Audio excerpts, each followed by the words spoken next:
Hello everyone. Thanks for joining me today on this webinar on 5 actionable tactics to increase e-commerce sales. I am Siddharth Deswal. I'm a senior marketer at VWO. I was the first marketer at Visual Website Optimizer, and currently I'm involved in demand generation marketing.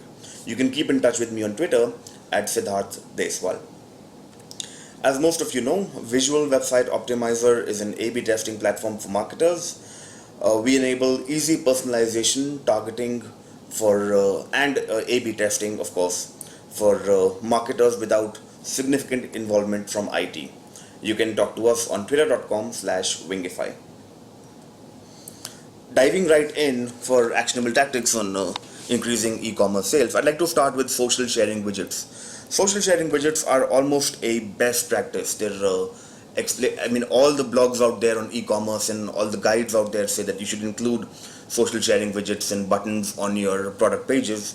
And if you even talk to the experts, they'll say yes, that is something you'll do.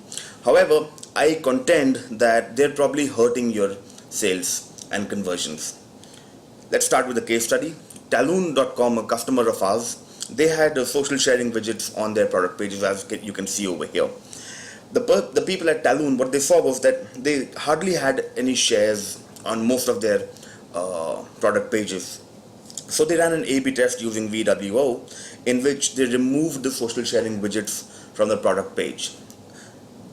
This led to an 11.9 increase in add to cart actions, and the e-commerce conversion rate stayed the same during the test period, which means this led to a 12% increase in sales for Talon.com just by removing their social sharing widgets. Now, I think the reason behind this is essentially social sharing widgets are distractions when your visitor is on a very critical phase of the decision making or the buying journey. Also, they actually increase the page load time, and even when you use an async social sharing widget and it loads maybe even a few milliseconds or a little later after the page has loaded, you still get that noticeable flicker that so many people find distracting. So how do you check using data that do you really need a social sharing widget or not? I'll tell you how. The first thing is, pick up a tool like Zenu, put in your homepage URL and let it crawl all the pages. Once that is done, pick up those and go to a place. So for example, I did this for usa.hudsonreed.com. Hudson Reed is an online store for shower and bath accessories. I got a list of some of their product pages, about 170 of them. Copy all of these product pages and go to sharedcount.com. This is something that tracks URL shares, likes, tweets, and more. Go to URL dashboard over here. Bulk upload. Paste all the URLs that you got some time ago over here, and let's just wait for the results. Yeah, there you go. Once you've done, scroll right to the bottom and export to CSV. I already opened this in Google Docs, and as you can see, the amount of shares, or let's look at Facebook total, for the majority of their pages is 0. And I'll contend that this is the truth, this is the same for many e-commerce stores. You have so many product pages, you have hundreds or sometimes even thousands of product pages, different versions and all that, and the majority of them will be having probably 0 shares. Okay, yet on almost all of them you'll have social sharing widgets that are each one of those pages is loading incrementally slower because of the widget. And when you multiply that into say hundreds, then overall the website load time does go down. So obviously that leads to reduced conversions, and obviously they're very distracting. So go to, like I said, make a list of your URLs, check them on sharedcount.com, see if they're working for you, if you have enough social shares. If you don't, then simply remove them. Obviously, it finally depends on your target customer. For example, in Talon.com's case, men in their 30s or 40s or even late 40s who are buying power tools and accessories are highly unlikely to share those purchases or those pages on their FB or any other social network. Okay, so obviously you should be A/B testing it. Let us know how it goes. The next one, the effect of image sliders, another one that I see everywhere. Quickly, let's just have a look over here. We go to walmart.com and there you go, an image slider right on top. ebay.com, image slider, this one over here, takes a little longer to rotate, but it does rotate. Target.com thankfully does not have a slider on the top of the page above the fold, but as you do go down, lower down, these both are image sliders right over here. So why are they bad? Why is it that I'm saying that an image slider is not a good thing? Eye tracking case study over here, as you can see, this one on top over here, set a new world record live now, is an image slider. So this is an eye tracking study done on a participant, and as you'll see, after just a quick couple of glances on top over here, this shifted their attention down to the bottom of the page. Now, as you'll realize, that is prime real estate that this website has completely missed out on. Prime real estate right above the fold, and the visitor is simply not paying attention over there. Probably because the slider is for 5 or 10 seconds, and that is not enough time for a visitor to read and really understand what's happening or really think about it and take an action. Another usability test done by the NN group, Jacob Nielsen's group, in the summary it says the user's target was at the top of the page in 98-point font, but she failed to find it because the panel auto-rotated instead of staying still. And finally, we have a case study on this, another one of our customers. This was their original page, and the image carousel on top was an auto-rotating carousel. So in the variation in the A/B test that they ran, they changed this to a static image that spoke of their primary value proposition: small internet loans, borrow money 7 days a week with clear pricing in honest terms. This led to an increase in about $90,000 per annum, pure sales and revenue. 5% increase in website conversions, but $7,600 per month in 5% increase, in conversion rate, and 7,600 increase in revenue. So what instead of image carousels? Unfortunately, we've noticed this on many occasions that carousels are a way out when different departments or different category managers are fighting for a spot on the homepage. When that happens, that is when the management says, okay, fine, let's give all of them some spot on the homepage and let's put an image carousel on top.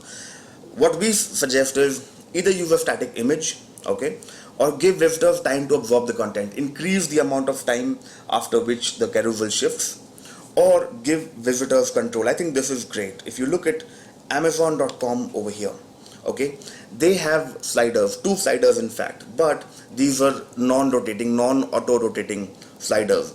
So it basically puts control back in the hands of visitors. You can just click over here and go through whichever one you want or whichever one you like, and I think that is great. And that is how, if you have to put an image carousel, probably do it like this. And finally, break up the carousel area into multiple offers with a static image, so that there are multiple offers on the homepage and visitors can see all of them, but don't necessarily have to switch off because they know it will shift in 5 or 10 seconds. Coming to our next tactical advice for e-commerce product pages is to structure information on the product page. For example, TaylorGifts, this was their original page, this is what it looks like. It has all the important information, but when they rearrange the information in this manner, that is image, product description, and then important information about pricing, discounts, quantity, and obviously the add to cart button. This led to clicks on add to cart increasing by 10%. Again, the e-commerce conversion rate of test participants, that is during the test, went from 1.53 to 3.23, almost a 100% increase in conversions of sales. So very quick, if we were to think of it as a framework, that how do we apply this in a framework, we can put it in this way. Restructure your product page to cater to two kinds of visitors. One is the researcher, those who are in a research phase of their buying journey and are currently looking to understand the product, or looking to understand the specifications, the material or the technical specifications, whatever. And then the other part of the page, restructure it for those who have probably understood the product from different websites, have probably even gone to an offline, a brick and mortar store, or used their mobile and tablet devices to do their research on the product, but now are ready to buy. As we all know, it's a fairly competitive world out there in terms of e-commerce, and there are multiple websites, multiple stores providing the same product. So most visitors will do their research and will basically price hunt or discount hunt. They will go through multiple websites and find the one where they get the best price. So that is why this structuring should be done for those who are ready to buy. They just need to see the pricing and discount and probably availability information. Next up is trust widgets. Again, very tactical, very quick, and very easy to implement e-commerce advice. And if you look at it over here, let's say Express watches, you'll see their original. This part over here, why buy from Express watches? We're an authorized Seiko stockist, authentic brand new, 2-year official Seiko warranty, and all other things that people are generally concerned about.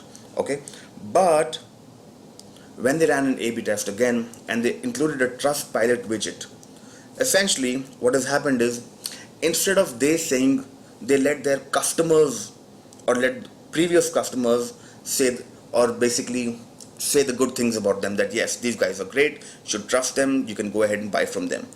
And sales increased by 58.39 during the test period between these two, as you'll see over here. Why buy from Express watches, and over here Trustpilot says our customers love us. End of the day, it is obviously people trust third-party validation more than what you yourself say about your product or your service. Interestingly, Fiat Spunt, they're a Dutch biking store. They saw this case study and they said, fine, let us try this for our product pages also. And guess what? That led to an increase in the conversions, and when they calculate it down to revenue, it comes to a monthly increase in revenue by $122,000. So very quickly, try an A/B test between your product page without a trust widget, one with a trust widget. Maybe you could use Trustpilot or Review or whatever else that it is that you're on, and see the results. Do let us know how it goes. We'll add you in our case study section too. Alright, and the importance of removing distractions. The buyer journey is, let's say in e-commerce, is the research phase, or if they already know about the product, it's about finding the best prices. Okay, and then finally there's this one spot where you're simply ready to buy. Okay, the visitor says, okay, I've made up my mind, let's go ahead and buy. At that point of time, it is incredibly important to remove all reasons for them to not buy. Let's take this example, name on. This page looks clean, it looks white, it looks nicely colored and all that, but if you see the number of call to actions, they have 9 call to actions on their product page. That's 1, 2, 3, 4, 5, 6, 7, 8, 9. And if you see the primary call to action, basically the one that says, okay, fine, go ahead and buy, it's very subdued. It's the same color as this CTA over here and this nav bar over here. It is something that can very easily be, it's not something that will catch your attention immediately. Here's what they did. They cleared up the product space, reduced the CTAs from 9 to 5. Most of the CTAs on top they left, but the ones that were around the product they simply removed, and they made the primary CTA much bigger, a completely different color from the entire website, and basically made it really stand out. What happens? 10% increase in add to cart, which meant a $8,500 increase in revenue per month, which leads to about $100,000 increase in revenue just from removing distractions and clearing out their product page. Here's another thing that I'd like to show you. I think an Indian website, it's called flipkart.com, does a great job with focusing buyers when they're ready to buy. To quickly show that to you, this is what their product page looks like. It's for the Moto E phone. When I click on the buy now button, oops, sorry, just a second please. Yeah, when I click on the buy now button, they open up a modal box and completely focus on the cart and just say, okay, fine, go ahead, place your order. I think that's another really good way of focusing the visitor, removing all distractions from the background, and getting them to do or complete the sale. So, quick recap, very quick understanding of what all we've discussed today. Test between product pages with and without social sharing widgets. You just might be surprised. Try removing image carousels and measure conversion rate. If you're not able to remove image carousels, either don't make them auto-rotating or increase the amount of time it takes for each image to rotate. Test product pages where information is structured for researchers and the ready-to-buy visitors. Try adding a trust widget to give your visitors that last extra push on the product page, just basically pushing them over the fence when they're just about ready. And test a product or checkout page that is completely focused on the visitor completing their transaction through a modal box or through removing any kind of distractions. Thanks so much for joining us today. Very quick webinar, very quick recording, and you can talk to us on Wingify about this. Also, if you implement these A/B tests, if you get winners, losers, or whatever insights that you draw from these A/B tests, do let us know. We'd love to hear how it went for you, and probably even discuss it as to how to make it better or how to improve your A/B test in the next iteration. Thanks so much for joining us today. Have a great day.